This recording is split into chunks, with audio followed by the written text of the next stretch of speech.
ہاں اجازت ہے. یہ چھوٹا سا سوال ہے کہ عام جو مسلمان تلاوت قرآن کریم کرتے ہیں آخر میں صدق اللہ العظیم پڑھتے ہیں، تو ہمارے یہاں یہ بات نہیں عموماً دیکھنے میں آتی. نہیں، بعض پڑھتے بھی ہیں.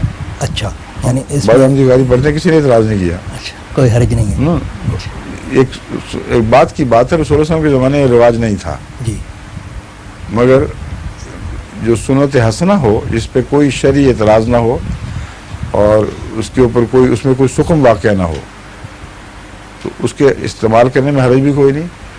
اس لیے ہم جو نہیں کہتے اس لیے کہتے ہیں کہ ہمارے نزدیک حضرت صلی اللہ علیہ وسلم کے زمانے میں جو قرآن کے حوالے سے مسلک قائم ہو گیا وہ سب سے خوبصورت مسلک ہے، اسی کے ساتھ رہنا چاہیے.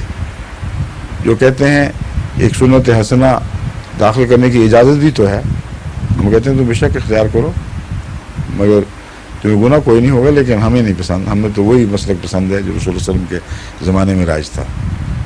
ٹھیک ہے، جزاکم. اچھا، السلام علیکم، خدا حافظ.